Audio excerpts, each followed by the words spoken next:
You had a great quote on social media that said, "Failure is the condiment that gives success its flavor." I think Truman Capote said it, but I loved it because I also live like that. Yeah, like totally. Like, to me, that life doesn't happen to you; it happens for you. That's like my motto.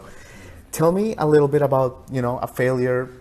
I shouldn't even call it failure. A setback that you've had, Katie Cole, that has made you, in retrospect, just be grateful for it. I mean, it's never been one thing. I think my whole life I can say that it's never ever been one thing. It's been a series of failures and little victories, one big victory, one big failure, whether it's relationships or spending too much money on this marketing campaign that went nowhere, doing radio campaigns that go nowhere to no one. I'm like, but you can, it's so easy to spend money on the wrong places with the wrong people. But I've always had that thing of, well, I haven't done it yet, and I don't know until I try, and what if this is the da-da-da? And 50% or more of the time, and it may be less than that, I could be, hiking up my percentages and doing terrible accounting. But when I take chances on things that are unfamiliar to me, like I took a chance on a radio promoter when I first moved to Los Angeles. He was a radio promoter for in the UK, and he's like, my niche market is breaking American artists, and I was American then because I was living in America, obviously. Right. Clearly American, born and bred. So I was like, okay, I'll take a chance on this guy, and it wasn't a lot of money at the time, but it was money for me because I'm broke and the exchange rate at the time was terrible. Anyway, whole other side to that.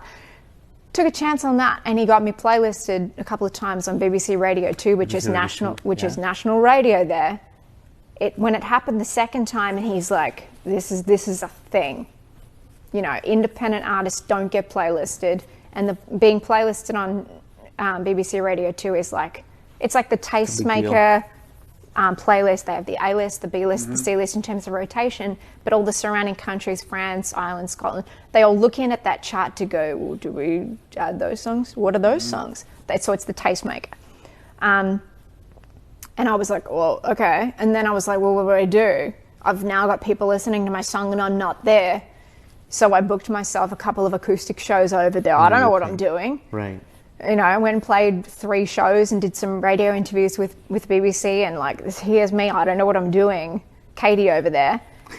But you learn, and that was one of the victories of things that I took a chance on that worked for me. Things that haven't worked for me, I've been, whether it's relationships or taking a chance on doing this show or this tour or opening up for this person or spending money on this thing, or I shot an entire video for a song that I never released because the edit was never right. So it's like, and I spent money on it and had, dancers in the video, and it was like this big facade. And I'm like, I can't, my integrity says no.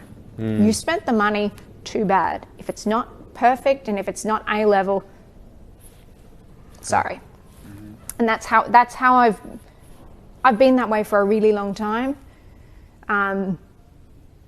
Because nothing will, if you don't think it's right, you're sort of doing everyone else a disservice by sharing it with other people and going, here's my almost good thing. I like that.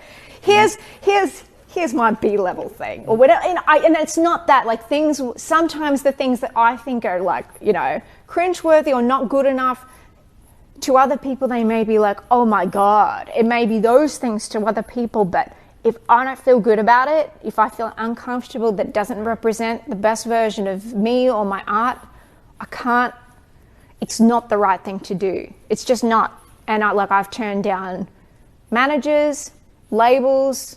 I mean, I've turned down a whole bunch of things that were not good. I don't know if they would have been the right thing or not, but if it's not right, it's not right. And even though some things may have been huge opportunities I've said no to, your integrity.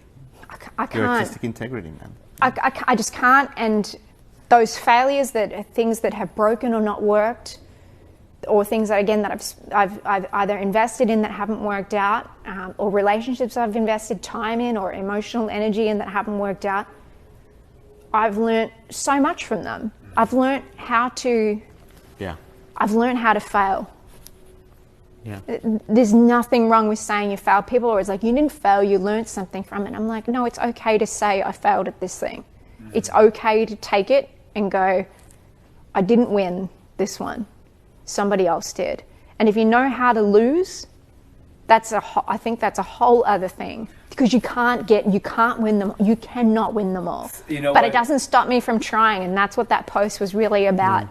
I give myself permission to keep trying these new things, to keep trying. I don't care if I fall down. I don't care if it's right for no one else but me. If I feel so heavily inclined to follow this particular path that I am making, that no one else has made for me, no one else is doing the work, I'm doing it. I'm okay to fail at certain things, because the other things that I've made myself that have been victorious, I'm super proud of, and I thank myself for them. Yeah. And obviously the team of people and fans and people that, without that foundation of all those people around me, I wouldn't do what I do. I think I'd still make art, but they're the ones that allow me to make it on a much bigger level. Like, they're the ones that say, thank you, or you told my story for me. You know, one of the biggest lessons